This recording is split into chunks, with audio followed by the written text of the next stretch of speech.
Okay, well, let's go ahead and get started. I'm very excited to have you guys on tonight. I'm going to go ahead and intro you, Eli. So I have some cheat sheet notes because there's a laundry list for you. So thanks, guys, for being on tonight. Really appreciate it.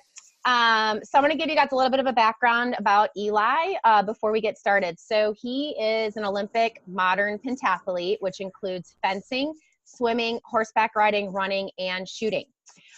He's a member of the U.S. Olympic team in 2008, the 2008 Games in Beijing. He's a three-time Pan American champion, a World Cup final bronze medalist, a 12-time World Team member, World Military Games gold medalist, U.S. Air Force Academy graduate, and former U.S. Air Force major. He has his master's degree from George Washington University and the University of Colorado. And I think this is super cool. He was featured in the National Geographic feature film, The Incredible Human Machine. He's considered one of the fastest short distance run swim athletes in history. And he is currently the captain of the Shackley Peer Performance Team. And he's presented to over 200,000 people worldwide. And tonight, I'm so pumped that he's going to talk about what he knows best, which is how to fuel properly for your workouts and, most importantly, recover from them. So we don't think about that a lot of times. So Eli, without further ado, I'll let you talk and speak about Ishmael as well. Yeah. So actually, I'm going to start by introducing Ishmael Hernandez, who's on the call here as well. He's one of our panelists. Ishmael, I've known for a long time. I don't know quite when we met Ishmael. It must have been north of 10 years ago. But 2008, more or less. Yeah. Somewhere around there. So we come from the same sport. Ishmael's also a modern pentathlon athlete.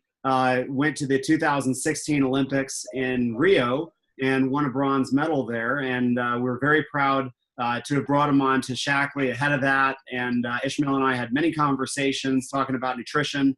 And Shackley helped power Ishmael to an Olympic bronze medal, one of 5, if I'm not mistaken, for Mexico. Is that correct? Yeah. And now Ishmael is halfway through his master's in business at Duke, which is one of the top MBA programs in the world. He just completed an internship at Shackley, and he's still working with us. And hopefully going to be doing a lot more work with us as we move forward on sports marketing and our sports line. So I asked him to come onto the call tonight, and he might want to jump in here on occasion. I don't know if he's going to be able to stay on the whole time, but real honor to have one of the top athletes I've ever worked with, involved with Shackley. And we've got 93 Olympians, and I always try to bring Ishmael on because he's just top notch, and we're looking forward very much to a broad future with him. So anyway, I'm going to go ahead and jump in. And Ishmael, if you've got some comments, feel free to do this. So what I'm going to do, Cindy, I'm going to go ahead and share my screen here. Yep. And as soon as this opens up, you'll have to just make sure this is showing what I think it's showing. Is it showing a PowerPoint presentation now? It is. Excellent. Is it full screen or is it showing a split screen? Full screen. Excellent. Okay, so it's showing correctly. Yep. All right. So this presentation I put together in conjunction sort of with the new launch of our sports line. A lot of this came because, I competed at the world level for over 10 years. And in talking to other, top athletes, I realized how little information people actually had about sports physiology and some very, very fundamental things, things that, quite frankly, can help anybody with their workout. So I worked with a few real top scientists on this. We tried to boil the ocean and come down to a program that would actually make sense for whether it's the elite athlete or the person who's just training every day or a weekend warrior. So we're going to start by asking a question: what actually happens when you work out? We're going to look at 2 different systems here, but I want to start with our energy system. Most of you, if you've been to a gym lately or ever, you've probably seen this slide here, and it shows like the various different energy systems that you go through. They always have different names, but it's the same basic idea. You kind of start at the bottom. If you look on the left-hand side, actually, it'll show your heart rate in beats per minute as a percentage of your maximum. And on the top, sort of on the x-axis, it shows your age, and then kind of below that, your maximum heart rate. So generally speaking, we sort of accept that your maximum heart rate is about 220 beats a minute minus your age. So, if you're 20, it's about 200, 30, it's 190, 40, it's 180, and so on. So Ishmael's about 10 years younger than me, so his max heart rate is going to be about 10 beats per minute more. Ishmael, what's your max heart rate, by the way? Do you know it? You got to come off mute, man. Ishmael, you're on mute. There you go. My maximum heart rate right now, it should be around 200. Yeah. Yeah. Yeah. 200. So it's not an exact science, but it's going to be ballpark that. So some people, Ishmael's slightly higher. Mine's actually slightly higher than this also. But that gives you a sort of a good idea of what a training zone looks like. As you go up about 10% per zone, you move from light activity to sort of a low aerobic to a high aerobic. And then you go to your anaerobic or lactic acid threshold and then VO2 max. What's really important here is to recognize that as you go up, I guess I don't have a cursor on this. As you go up through the zones, your heart rate's going to increase as you go up through the zones, and we're going to look at what else is happening, and that starts on this slide right here. So a lot of people are confused about what these activities are. So I've given some examples. So a light activity might be a brisk walk. Remember, this is like 50 to 60% of your maximum heart rate, so it's not like walking around the house. It's a brisk walk. Let's look at the primary energy sources that are being used here. That's going to be blood glucose and fat. And you're going to burn between 1 to 200 calories per hour on the margin. So that's in addition to your base metabolism. So a female who's going to the gym every day might have a base metabolism of 1,700 calories a day. An elite male athlete, Ishmael's, I don't know if you've ever been tested, but I'm guessing you're in the 22 to 2,400 calories a day, or calories a day. So is that about right? Before Olympics, I used to have 2,600 calories base a day. Metabolism, and that's wonderful because you can eat anything you want and you don't put on any weight. But that has to do with a lot of other factors. That's very unusual. A typical moderately active male might be 2,000 calories a day of base calories. So in addition to that, about 80 calories an hour, which is probably what you're burning in base metabolism, you're burning 1 to 200 calories an hour using your light activity sort of system. The next level would be something akin to jogging. And during this phase, you're going to be burning through your blood glucose. You're going to start burning a little bit of something called glycogen, not a whole lot, and fat. And now you're burning maybe 300 to 500 calories an hour. And we'll call this the low aerobic zone. Aerobic, of course, is done with oxygen. Then we go to something like moderate running. So maybe, for most people, jogging might be 11-minute mile pace, and maybe running would be around 9-minute mile pace, just ballpark, differently based on how athletes are trained, obviously.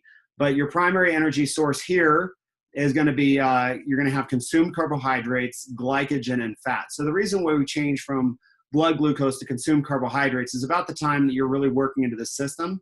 You've probably cleared most of your blood glucose out that you had at the beginning. So if you ate ahead of time, that becomes blood glucose. So that's the mechanism for that. But it's really, when you're working out in this stratus here, in the high aerobic stratus, you've got, if you consume carbohydrates, you're going to burn those. If you're going to burn more of this compound called glycogen that we're going to get into in a minute, and then fat. The next two would be like hard interval running. And here we're only going to burn glycogen and consume carbohydrates. We're not going to burn fat. That's sort of the definition of anaerobic. You need oxygen to burn fat.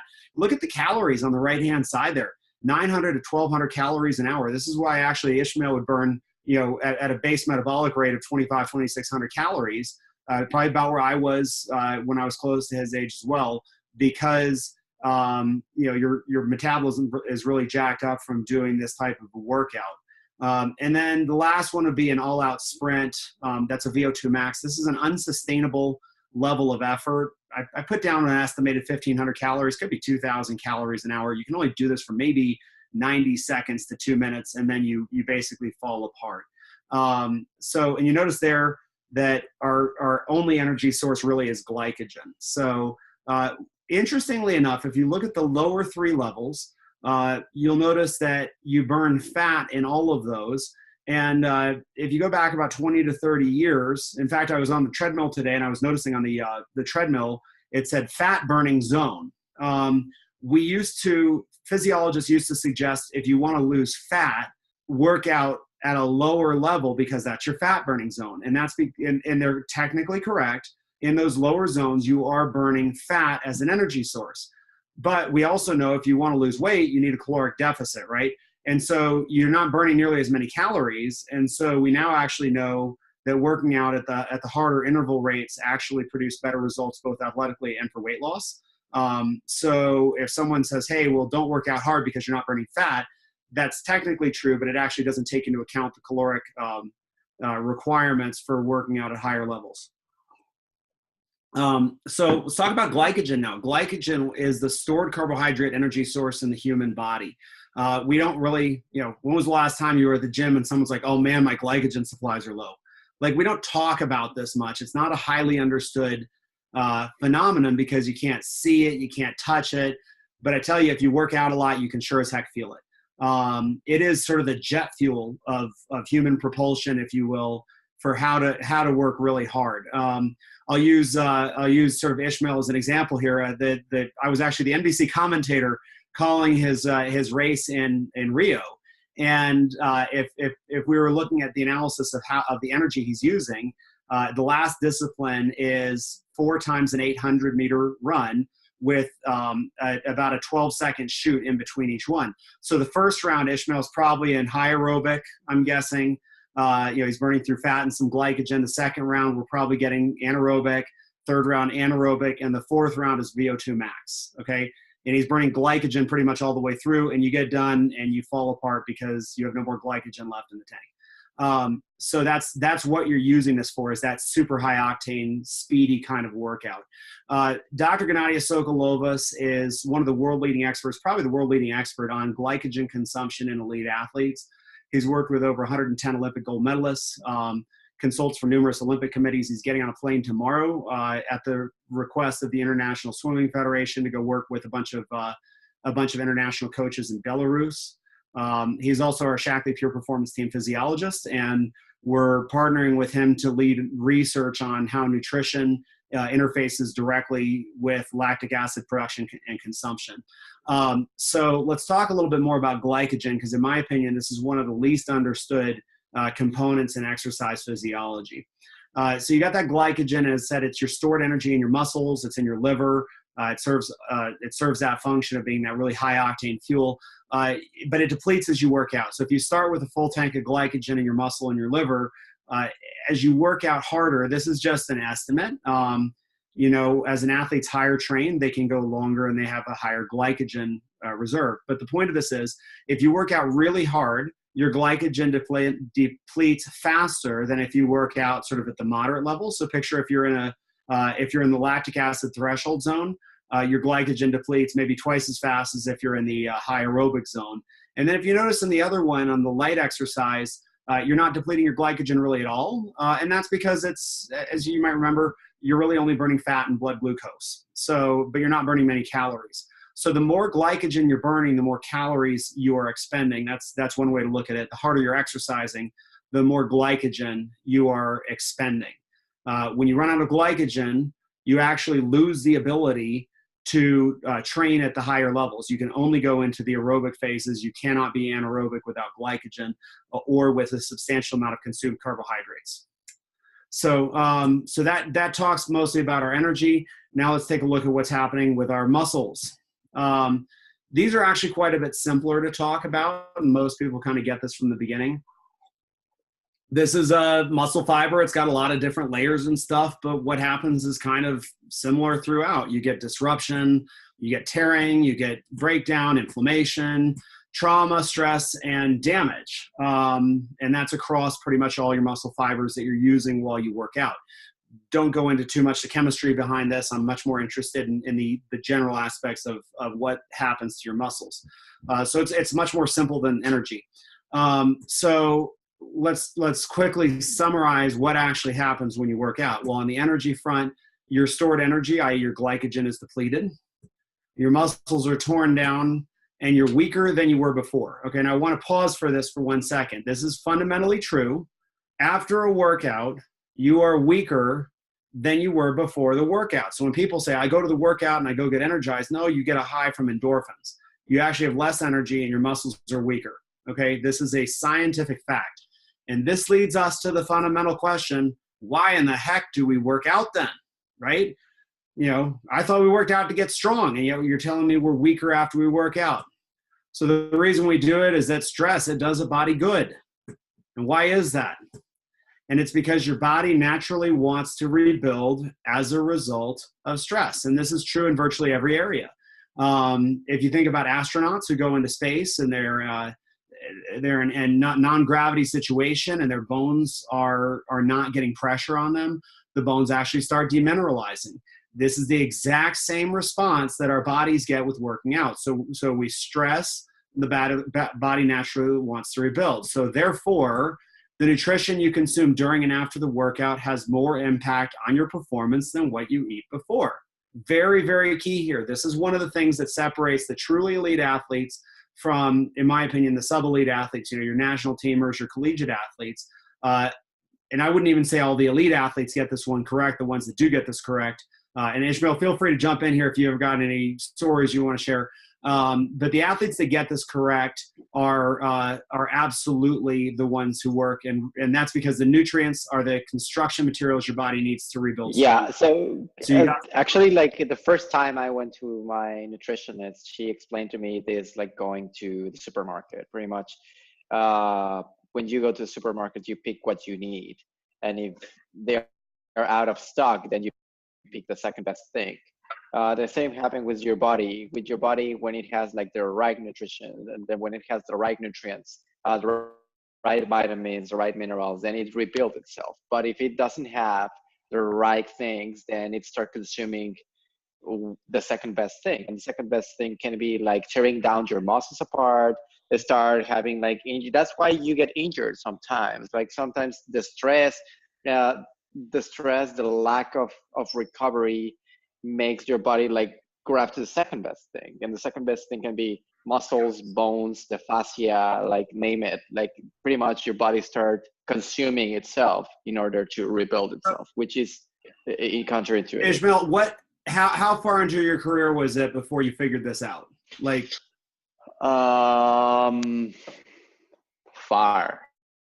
Yeah. So I figured it out. So I figured it out in 2010, more or less. But in 2010, then I had like that doping problem. So pretty much in 2010, I just started to trying some supplemental nutrition, besides like the normal food that I was ingesting. And in that moment, it was like, okay, I feel good. But then I had a problem with doping in 2010, and I got banned for 1 year. The problem with doping was because of clenbuterol, a steroid that it's used in meat usually. So the beef and the cows get fatter and thicker faster. It's a problem in Latin America. It's a problem in Mexico. So I got banned. Still, I got the substance on my system, and I got banned for 1 year. And then the big problem after that is that you get skeptical and you get more paranoid, because that was strike one. And if you have strike two, that means the end of your career as an athlete. So even though I understood it early in the game, after 2010, I was really, really skeptical and paranoid about ingesting something that could put my reputation and my athletic career on the line. So I just stopped taking any supplements and any extra nutrition. And as a result, my performance suffered. I saw like all the athletes, name them, the Hungarians, the Russians, the French guys, they were taking in the morning, in the afternoon, and then in the evening, like the pills, the powder, everything. And it was like highly scientific, but I was scared. I was not taking that. So that little gap that I needed to bridge for being a great athlete, like from the athlete to the great athlete, was the part that that nutrition played for me in 2015 and 2016 for Rio. Let's let's come back to that in a little bit, because I want to go to the next slide, which is going to show probably what was happening to you during that time. And this is very common with athletes. Okay, this is what's fairly typical. Nutrition plays a big role in this, but athletes who work out hard, we'll call it, you work out at 100%, but you only recover at 70%. And recovery is that rebuilding process, and nutrition's, the number one, like Ishmael described, it's like going to the supermarket and they don't have the right products. If your body's not recovering correctly, then you're actually not getting the total benefit of the workout. So this is how I would say the vast majority of athletes, whether they're weekend warriors, whether they're, fitness junkies, or even generally elite athletes, the super elite athletes, they tend to learn this one, but this is a problem I see almost systemically. This is actually how you want to work out. You want to still work out at 100%, but you want to rebuild and recover at 100% as well. And the reason for that is that your total benefit is the lesser of the workout and the recovery. So Ishmael, let's come back to what happened in 2015, 2016. You're on mute again, by the way. And what happened when you added in things that help with your recovery? So pretty much the way it worked is I felt better. I was able to push a little harder in trainings, even if I was tired, even if it was Friday and I had been training like the whole week for 8 hours a day. The Friday I still had energy to go, probably like not in an all out, but I still had enough, and my body felt better. So, and the key thing about this is I avoided injuries. Recovery, like proper recovery, helped you to prevent injuries as well. And I think that was one of the huge advantages of having Shackley as my ally in that part of my life. So let's we're going to come back to that story again, because I really enjoyed following that all the way through. But I want to foot stomp this again before we come back to it, that the total benefit is the lesser of the workout and the recovery. That's one of the key takeaway points. Almost every athlete I know works out very, very hard, but then they don't recover. And Ishmael just described that, what happens when you don't recover. You're going to get more injuries. You're going to not rebuild and stuff like that. So now let's look at the mechanism of how we're going to rebuild our energy and our muscle systems. And we're going to use Ishmael as a case study still as we keep on going through this. So what Ishmael talked about was being able to rebuild everything, and we replenish our energy supplies, our glycogen supplies, by consuming appropriate carbohydrates. We rebuild our muscles with consuming appropriate protein. So, I know, Ishmael mentioned in about 2015, he and I connected on Shackley, and he was able to reintroduce protein and supplementation into his diet. And so let's look at how the mechanics of how that happened. We're going to start with energy supplies. So it starts by consuming a carbohydrate. From carbohydrate it goes to your GI tract, where it is then converted into blood glucose. I'm going to pause for a minute here, because almost everybody on this call has probably heard of the craze of low carb dieting. And I want to say that is both correct and incorrect simultaneously. And I'm going to share with you why that is the case through looking at two different things. So even though this is a sports physiology presentation, it's such a popular issue right now that I want to show why you would or would not want to be on a low carbohydrate diet. So in the first instance, you're sedentary. And when you're sedentary, actually your body in either way secretes a hormone called insulin when your blood glucose is elevated. However, when you're sedentary, your body has a response to the insulin, which is that it wants to store that excess energy in the form of fat. Okay. And this is why low carbohydrate diets work for sedentary people, because it reduces your blood glucose, and then it prevents storage of fat, and then eventually you start burning fat for energy. So it actually does work for a diet. However, it does not work very well for athletes. And let's look at what happens in an athlete. So in an athlete, after a workout, you have elevated blood glucose, your body secretes insulin, and then that insulin converts it back into glycogen and stores it as glycogen, which is a carbohydrate, in your muscles and in your liver. So it actually functions completely differently. So a lot of people ask the question, are carbohydrates bad for you? And the answer is, it depends on when you eat them. Okay, that's a key point here. Carbohydrates are always going to be stored as energy in your system. Okay, either they're going to be stored as glycogen, or they're going to be stored as fat. They're going to become glucose, and then they're going to be stored as glycogen or fat. The question is, are you in a post-workout mode, or are you in a sedentary mode?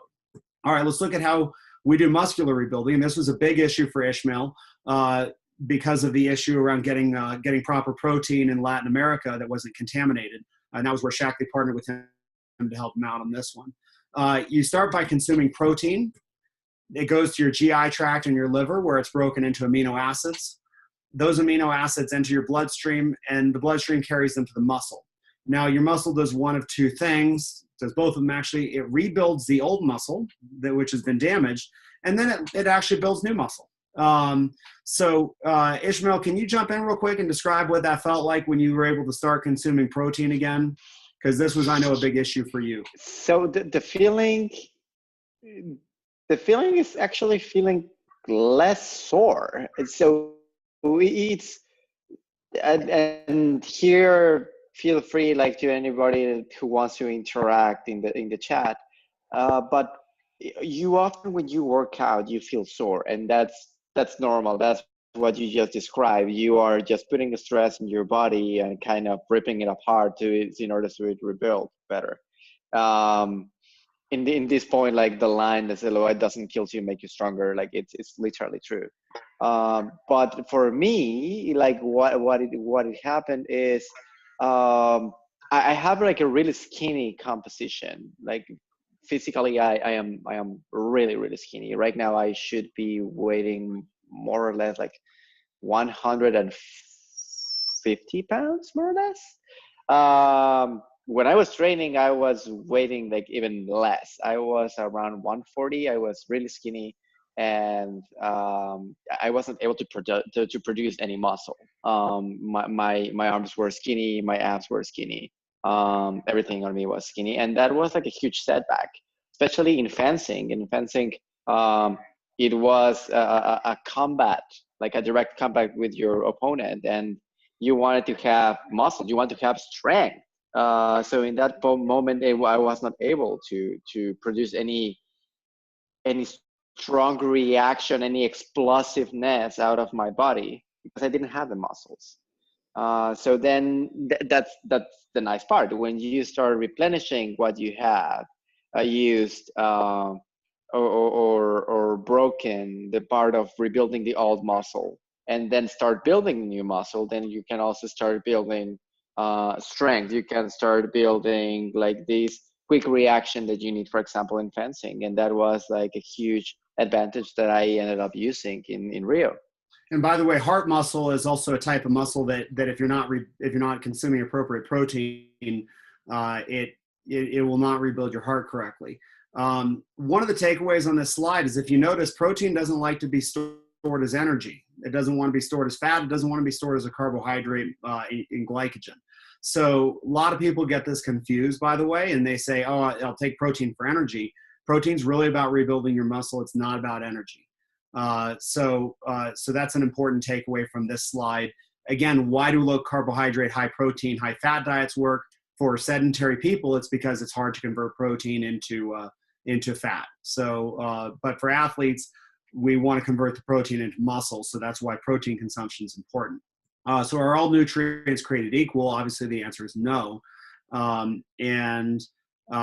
This is very important also. The workout type, intensity, and duration define the individual needs. I want to pause on that for a second. Notice I didn't say the athlete defines the needs. I said the workout type, intensity, and duration define the individual needs. So the key takeaway on this is you eat to the workout, you don't eat to the athlete. Okay, so if you're doing a hard workout that is muscularly taxing, you eat very differently than a hard workout that's more cardiovascularly taxing. So a couple of years ago, I was sort of tasked with this project to help develop a sports product that was designed for every level of athletics. And that was very difficult because you're dealing with energy, you're dealing with muscle. And so we had to figure out how the heck would we do this in such a way that you could actually tailor it, because coming from my sport and Ishmael's, we're working out 3-4 times a day, and you have to get the right nutrition in afterwards. And I said, if I could find something that could be useful for our sport, which is one of the most diverse, then I think we can come up with something that works for everybody. So we launched the fitness and endurance product lines. Don't get too caught up on that. People, I sort of jokingly say it would be common sense that if you're a fitness athlete, you take the fitness products, and you're an endurance athlete, you take the endurance products. It's a little bit of a misnomer. So let's just debunk that now, and I'll explain a little bit more of how these products are actually supposed to be used.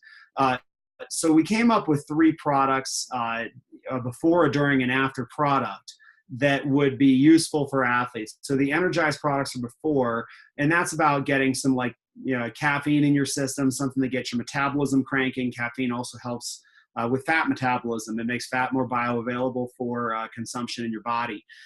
What the key here to notice is you got the Energize, then you got the Hydrate, that's during, and then the Build is what happens after. The key here on this slide is that everything on the left-hand side is low carbohydrate. Everything on the right-hand side is high carbohydrate. On the left-hand side, you're going to note a much higher protein content in our Rebuild product than on the right-hand side. So these products were designed, the fitness products are more designed for strength-based athletes, which is why I'm not crazy about the term fitness. And then the endurance products were designed for more cardiovascular-based athletes. People would often get confused, and we're going to come back to the slide in a second, as to which product should I use. And the answer is actually going to wind up being both.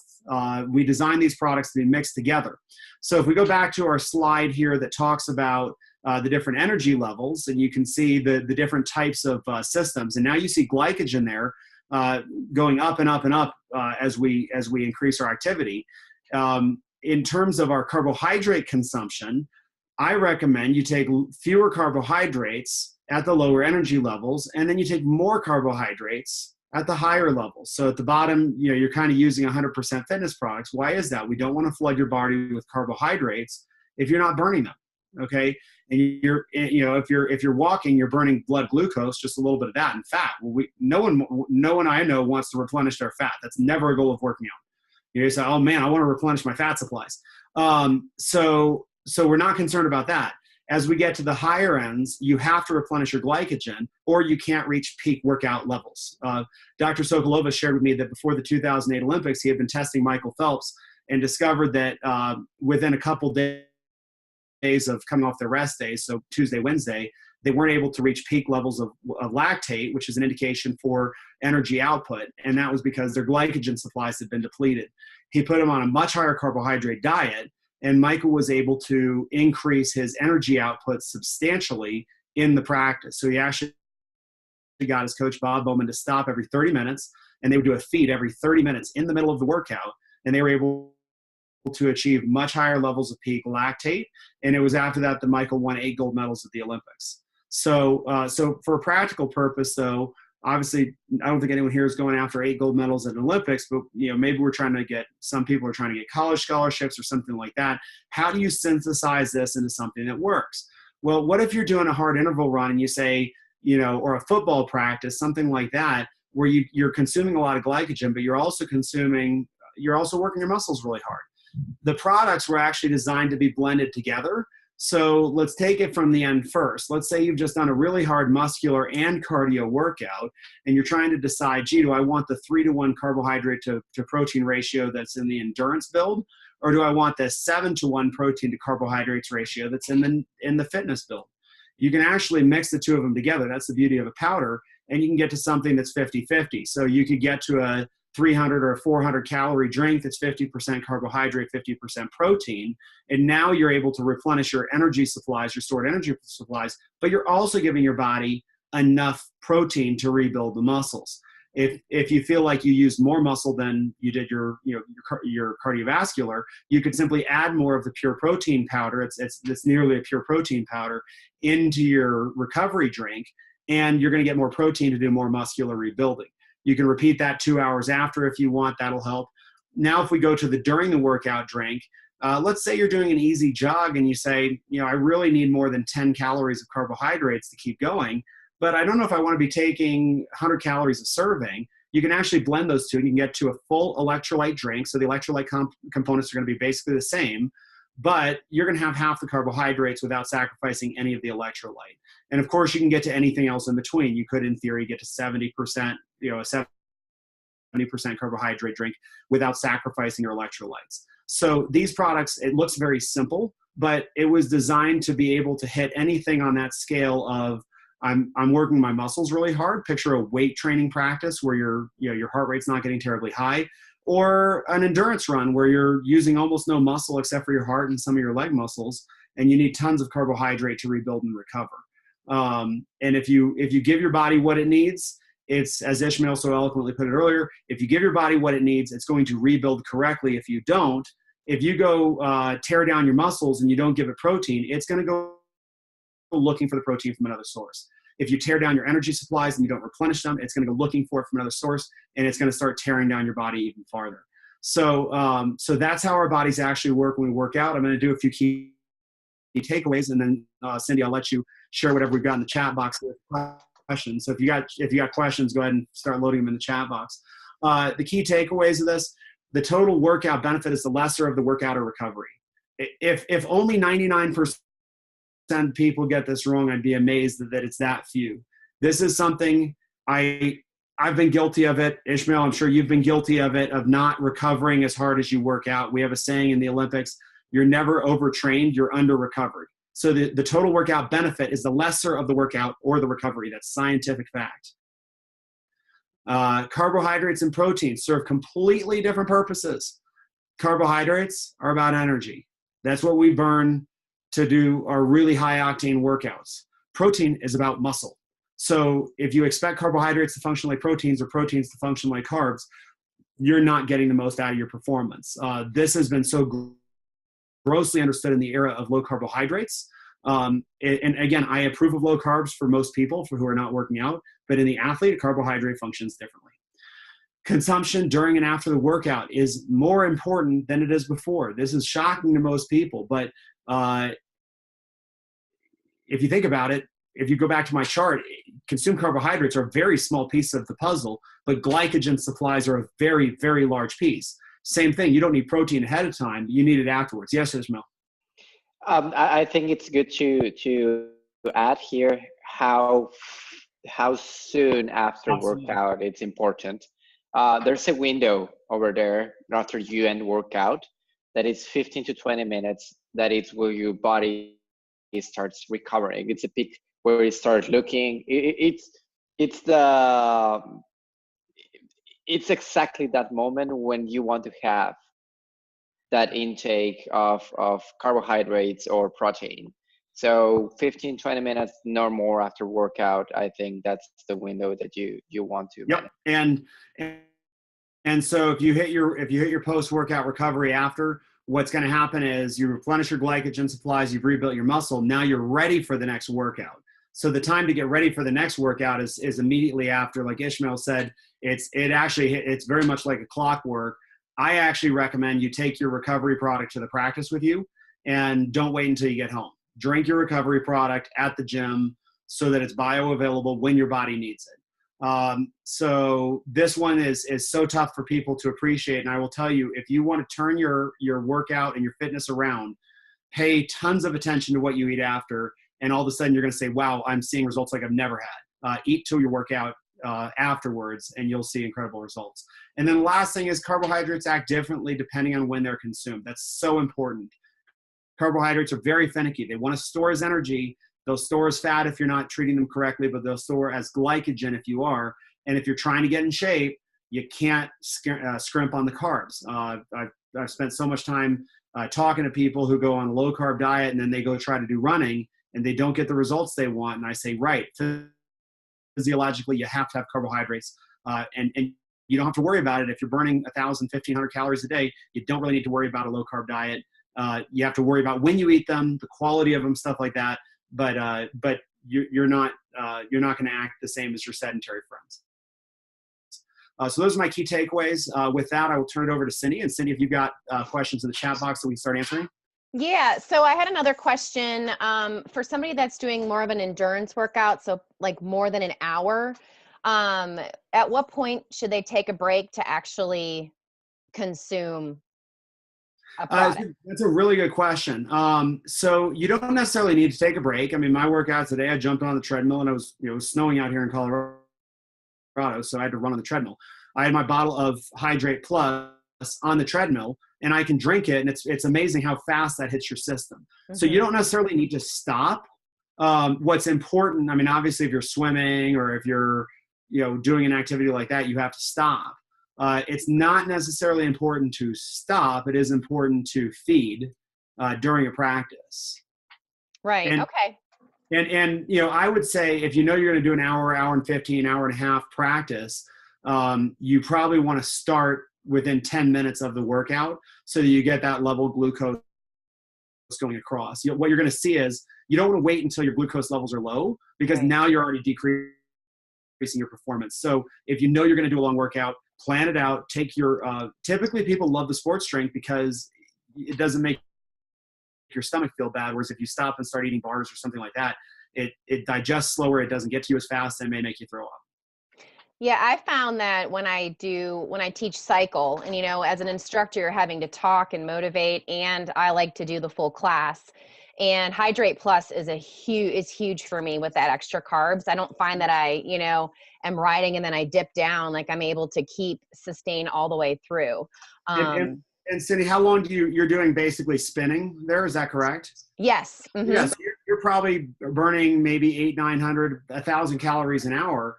And in a bottle of Hydrate Plus, depending on how strong you make it, you're probably only consuming 100, 150 calories. Right. So you're still running a massive caloric deficit, which most people do want to do. But, don't scrimp. If you're trying to run a caloric deficit, if you're concerned about your weight, the time to worry about it is not during an anaerobic workout. Right. Absolutely. Or aerobic. Worst time ever to worry about it. Yeah. Right. Besides that, I think one of the main concerns is also be sure you're always replenishing your electrolytes. Electrolytes are like really important, not just inside of the training, but actually after the training. So even right now, like I'm studying and I need to keep constantly taking the hydrate, because I know that it helped me. It replenished my electrolytes. It doesn't matter that I'm not working out that strong anymore, like these 8 hours, but still I know I need them like throughout all the rest of my day. So I think the key takeaway of what Cindy was saying is do not sacrifice electrolytes and performance for calories. Yep. Because I think that in the long run, what you want to do is feel good after the training, and electrolytes is a huge problem that a lot of athletes have, deficit in electrolytes. Cool. Okay, so I have a question here. What advice do you give guys that are wanting to gain weight at the gym? And go ahead. Yeah. Okay, so if you're trying to gain weight, typically, again, I've yet to see someone that says, I really want to get fat. Like so I'm guessing we're talking about muscle. Okay. So going back to, let me see if I can get to this slide back here. Where is it? This is how we build muscle, and so it's protein. You have to first stress your muscles. Okay. And then you have to consume protein. And I would consume protein at, immediately after, 2 hours after, 4 hours, 6 hours. Like you have to kind of constantly feed yourself. But the mechanism for building muscle is right here. So if you notice, carbohydrates want to store as fat or glycogen, protein wants to store as muscle. So unless you're trying to store fat, which I'm guessing we're not talking about, you need to be eating more muscle and probably lifting more weights or stressing yourself. Now, at different points in our life, our bodies act differently based on things like hormones. So a 14-year-old boy, by existing, is going to start increasing in muscle mass. That's a hormonal deal. So be aware that there are other things that interact in it. But in a normal environment, if you're not going through a weird hormonal change in your body, something like that, even if you are, this is actually still correct. Consume protein. exercise your muscles, okay, tax your muscles, stress them, consume protein, and you get into that building cycle. Got it. Cool. All right. I have another question from Charles Granger.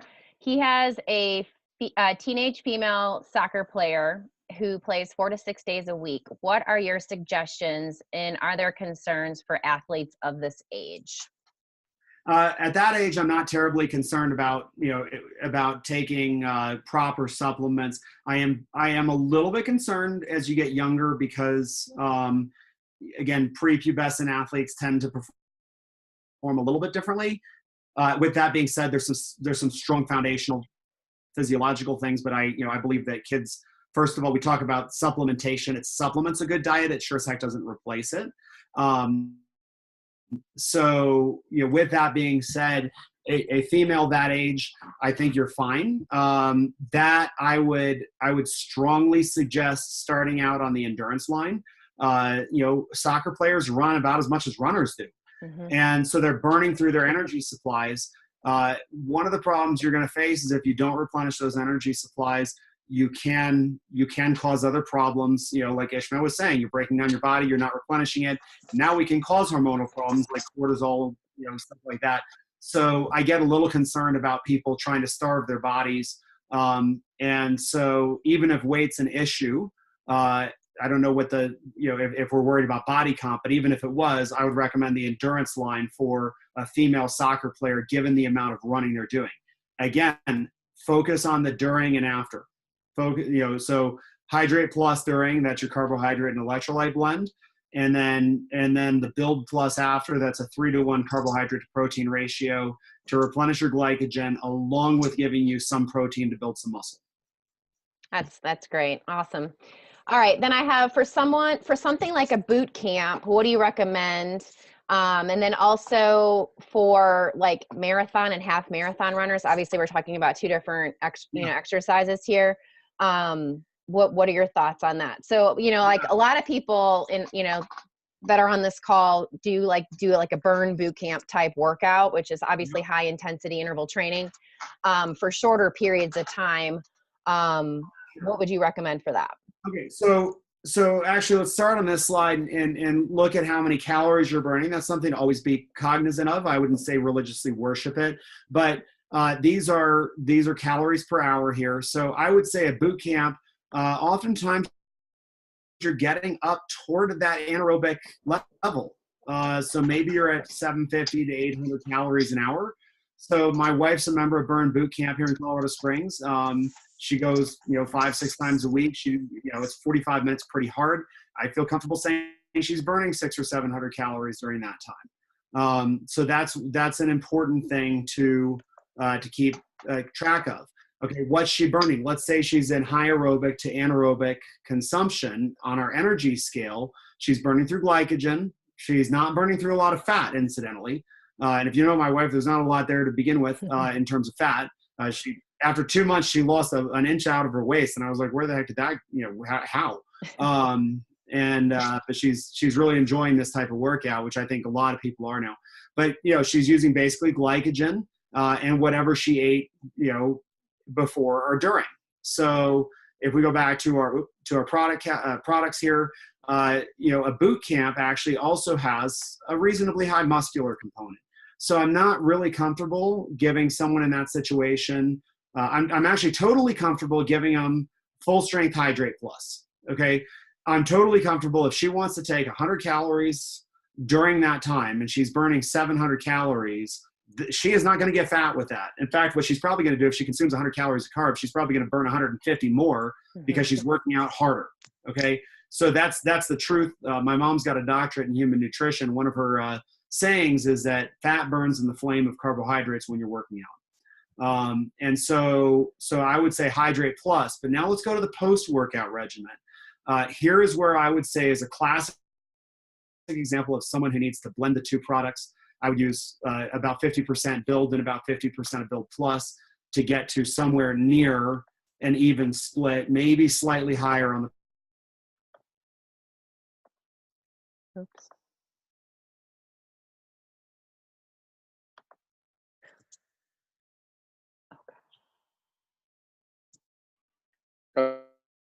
Okay, I think we lost Eli. Oh, yeah. N- Okay. Nonetheless, pretty much I think where Eli was going is that mix between the Build and the Build Plus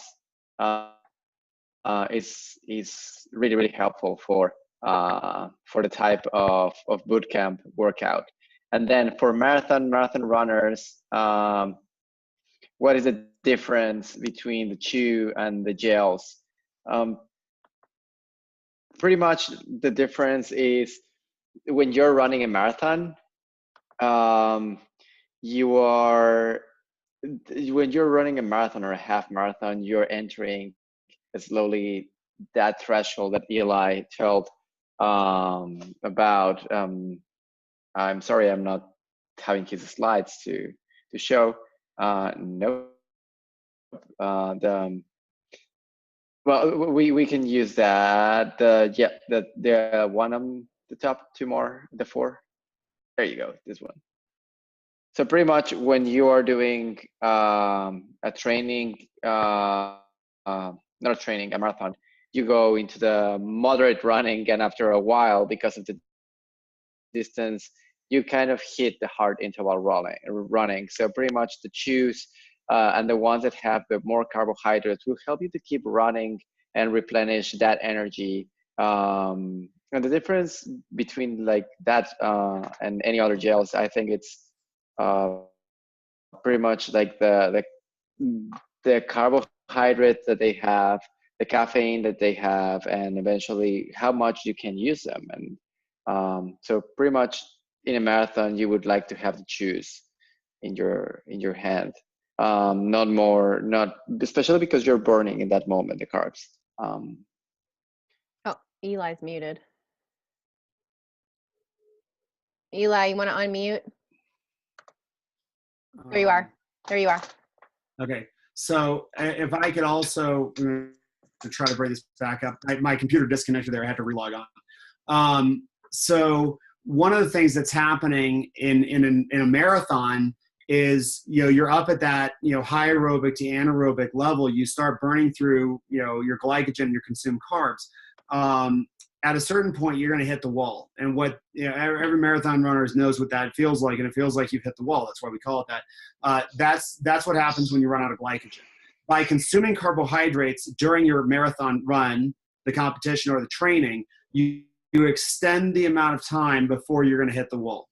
Okay, and so that's very important. And you can, if you look at it, the longer I can stay in that high aerobic or anaerobic zone.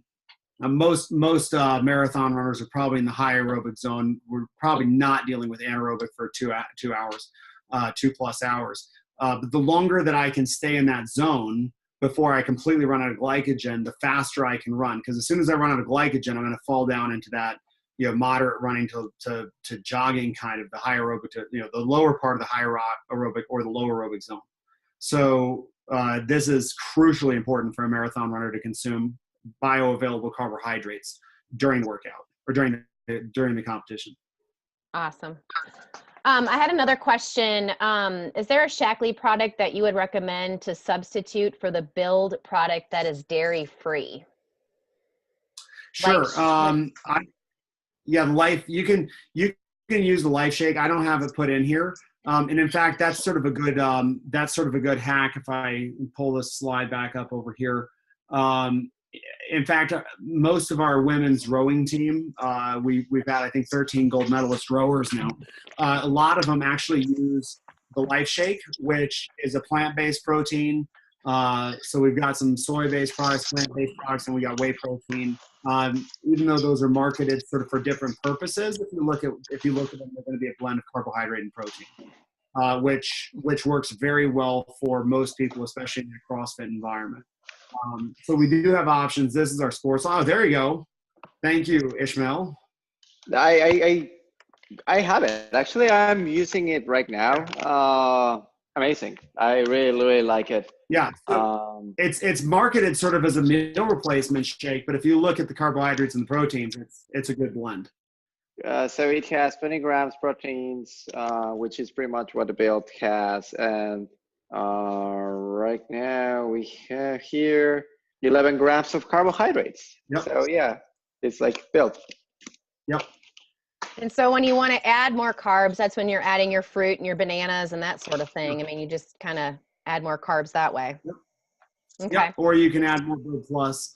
Build Plus is a great carbohydrate replenisher. Yeah, So, I actually go ahead. For your marathon runners who are trying to do stuff ahead of time, it's sort of a mid-glycemic index product. You can take Build Plus, an hour out before doing a workout. If you really do want to try to add something ahead of time, you can actually take a product like that for, if you're going to do a hard cardiovascular workout and you do want some carbs in ahead of time and you're not going to eat a bagel or something, that's a good pre-product too. Oh, that's great. That's good to know. You don't want too much protein in early. Yeah. Okay. So, go ahead, Ishmael. There's a question that somebody asked. It's, I think, Christy Schaefer, and said, what nutrients are you missing when your legs get cramped from running for at least over an hour? And how do you know how much hydrate to take while working out? I think that the second question answers the first one. Like everything that it's, or almost everything that is in the hydrate part in the electrolytes, it's what makes your legs cramp. Mm-hmm. It's the potassium, it's the sodium, it's the minerals that are inside of this blend, the ones that are missing. So that's why you get cramped. And about how do you know how much hydrate to take while working out? Honestly, I don't have like a straight answer, but I like to drink like a full bottle of hydrate while I'm working out. I kind of have an answer for it. If you're feeling kind of worn down, other than the normal from the workout, it's probably nutritional. Correct. Okay. And I tell you, I can't tell you take 200 calories of it or 100 or 150. The best thing I can do is say, if you're feeling crampy and stuff, take some more of it. Mm-hmm. This is what wards off the cramps. And a lot of times people are so worried, they're calorie counting and stuff like that. And I'm like, no, this is not the place to calorie count. Get your electrolytes in, fuel up correctly. Because if you're cramping, you're going to not work out as hard and you're going to burn fewer calories. So again, getting people in that mindset of fueling your body correctly, typically afterwards also, it can take a couple days. So if you're having those symptoms, you're probably not taking enough. Mm-hmm. If you're not having the symptoms, you might be at the right level. Yeah, I want to add, Lisa Wilson is on this call and she listened to you when you had talked to us this summer, Eli, and she literally took notes and listened to you like 3 times. And she on the chat actually said that her performance has by far exceeded her expectations on these products, but she literally has Build Plus ready to go right after her workout. So typically she does a 2-mile warm up, and then she'll do like a burn boot camp type class. And then sometimes she'll get back on the treadmill. But she's a former Ironman athlete and really wishes she would have had this line back then. But she's a huge believer. I mean, for sure. And her arms look amazing, by the way. And I'll tell you, this is something that's so misunderstood. And I will tell you, once you dial in your nutrition, you're going to see huge impacts. I mean, Ishmael was a classic example when Ishmael and I sat down, whenever it was pretty far before the Olympics, and he had told me about his concerns because of, a food supply chain basically in Mexico. And this is actually such a big issue right now. We just had our world championships in Mexico and they sent out an advisory and said, hey, all competitors, we can't guarantee that the meat we're serving at the competition is not contaminated. So I went out with the Czech team a week before the competition and they were getting their own food put together to take from the US down to Mexico. So that was the environment Ishmael was in. And when he started properly getting his protein put together, because that's where he was deficient, I remember you were up here for a training camp and we trained together quite a bit. And you were able to just really start taking off. And, we saw a huge improvement in your performance and it obviously led to that just amazing Olympic medal. So whether you're pursuing an Olympic medal like Ishmael was, or whether you're pursuing a best time in a marathon or just participating in a CrossFit competition, proper nutrition, I guarantee you, will assist your performance. Absolutely. Guys, I need to jump off the call. To everybody who wants to contact me, feel free to contact me. My social media, it's over there. My Facebook is Ismael Hernandez. You can find me. I'm friend with Eli. You can ask me if you have any questions, and I will try to help you with that. Thank you, Eli, for the invitation, for the presentation. Thank you, Cindy. It was wonderful, and thank you for all the attendees. I hope this was helpful for you, and just keep grinding, keep enjoying, and just keep loving life. This is it. Go back to your Thanks, studying. Ishmael. You're still getting your master's degree. Yeah, exactly. Thank you. Have a great Ishmael. night. You Okay? too. Take care. I Bye-bye. can stay on a bit longer if you want to ask some more questions here. Just a couple more. Okay, so Steve Cooper asked that he said he's a runner and he's been trying to run 5Ks within the 18-minute range. He usually peaks at low 20s or very high 19s. Any tips on making him faster? I would. Yeah, this is a great one. I love this. Obviously, I was a running specialist. My 3K time, we were running 3Ks when I was competing, then changed when Ishmael was competing. I was about an 8:23K runner, so that was a 4.5 minute mile pace. So for 2 miles, so we were pretty late runners. Yeah. So the 5K was a little long. I think I was around 15 flat on that. So this is pretty much in my strike zone for stuff I like talking about. Most runners that I see are making one of a few mistakes. The first is that they may not be running enough. Okay. If you're peaked, consider adding more mileage to it. The second one is you might not be running, if you're running 45, 50 miles a week and you're still peaked, then you probably have an intensity problem. And regardless, you're probably, you're at the point where you're really a runner there, and you want to get into that 18 minutes. So now we're starting to get the 6-minute mile. I absolutely would make sure if you're not taking at least 200 calories an hour of carbohydrate drink while you're training, then you're probably not, you're not treating your body right. So the key there is, I think you probably need to stress your body more, and then you need to recover more. So it's kind of a common theme. Increase the stress, increase the recovery equals increased performance. If you increase the stress without the recovery, you don't get the benefit. If you increase the recovery without the stress, you're either wasting effort, or you put on weight because you're adding extra energy and the source is fat. So that's how I'd approach it. Increase the stress, increase the recovery. Cool. Let's see here. At what percentage of max heart rate are you able to burn the most fat? Okay, so that's one I like to kind of debunk again. Okay. In terms of, again, I was on this cardio machine and it says fat burning zone. Okay, from the straight up as an energy source, physiological, you're 50 to 60%, you're probably burning the maximum percentage fat. The problem is you're just not burning that much of it. So what we want to do is generate a bigger caloric deficit, which comes from a higher intensity workout. We actually now know that higher intensity workouts, we're actually seeing better results on that. We don't know all the mechanisms. Some of that, there's some theories that maybe it's because you are, when you're working out at lower levels for longer, you're generating more cortisol. There's a lot of theories around that. I wish I could say we totally understood the mechanisms for this. I'm pretty comfortable saying at this point, we're pretty confident now from years of experience, higher intensity workouts develop a more robust weight loss. So if we're talking about weight loss, think higher intensity, think longer periods of time at higher intensity. If you're talking about the physiological academic answer of at what point are you burning more fat as a primary energy source, the answer is at a lower level. If you're changing your body comp and you want less fat in your body, burn more calories. And our bodies are amazing creatures. They're really amazing. And when you do high intensity workouts, I think one of the things that happens, this has not scientifically been proven, but I think it's a pretty sound theory. Our bodies adapt to what we're doing. That's why you don't see, these Kenyans that run 2-hour marathons that are big, enormous people, because their bodies have adapted.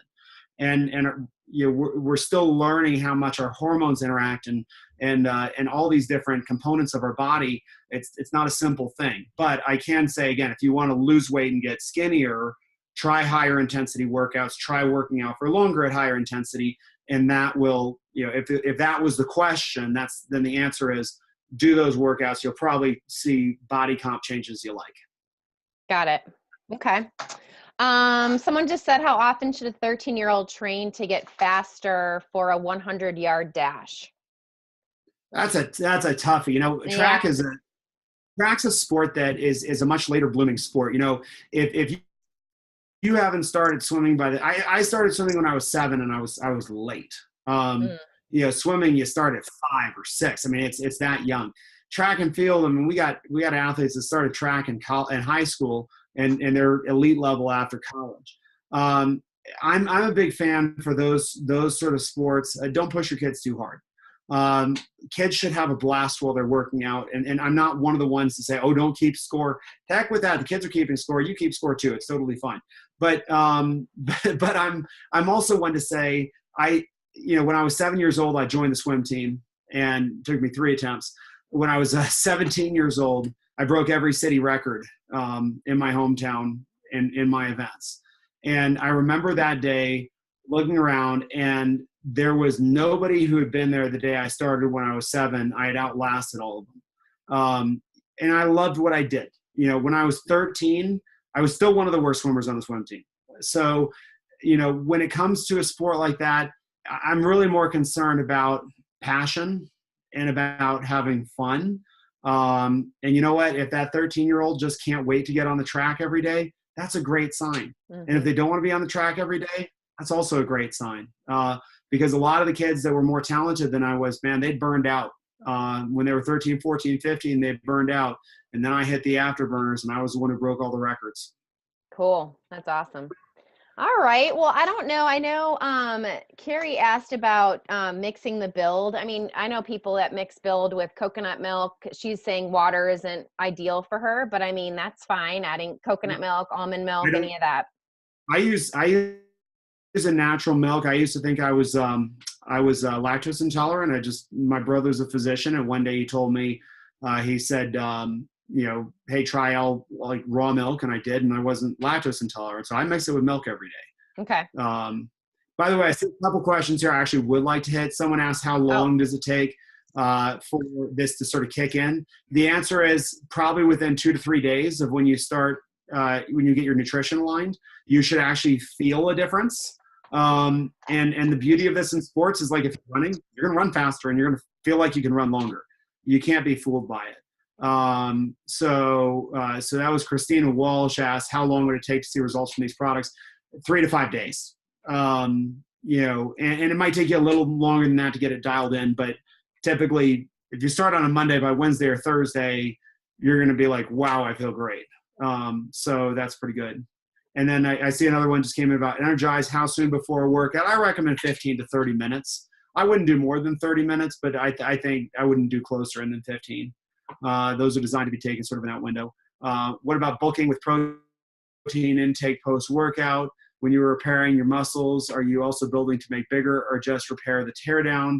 When you feel the sore post-workout, does that mean you're not feeling correctly afterwards? Not necessarily. You can get sore for other reasons, but sore is just a sign that you're breaking down your muscles. The type of workout you did has a lot to do with whether or not you're building massive muscle or whether you're building leaner muscle. So if you look at athletes who do high levels of repetitive motion, tons of reps, they're going to have smaller muscles that are more defined. If you look at athletes that are lifting really heavy weights, they're going to have bigger muscles. They're bulkier. So again, our bodies respond to stress. It's amazing how that adapts. So if you want to lift heavy weights, your body's going to adapt to lifting heavy weights. And then we got one more down there. It says, can a 15-year-old take all these products? I feel pretty comfortable with 15-year-old taking them. The only product I'd read on the Energize label, but I don't think there's a problem with that. So check the label on that. I was actually, when I was 15, I started using Shackley. I was buying what's now the Hydrate Plus and the Build Plus products. So I've been on them for that long. That's awesome. And that was one of the things. Yeah, I was swimming 11 times a week, and I'd work on the side to buy my recovery products, and that made a big difference for me. That's awesome. So yeah, 15, you're good. Cool. Well, I think that's about it. This was amazing. Great Q&A. Thanks to everybody who jumped on and asked some great questions. And Eli, you're always a vast knowledge base. I love that and all your experience. Loved having Ishmael on tonight. Yeah, it's always good to have an Olympic medalist jump in there. And for those of you who've been around Shackley a while, expect to see more of him. I invited him on. I said, hey, I'm doing this webinar. Why don't you jump in? He's starting to work more on our sports products. So it's awesome. Very good. You'll probably work with him soon. Very cool. Well, thank you so much. Hopefully we'll see you soon in person, and look forward to sharing this with other folks that couldn't make it on tonight. So thanks again. All right. Thanks. Okay. You have a good night. You too, Eli. Thanks. All right, bye. Bye, everybody. Thank you.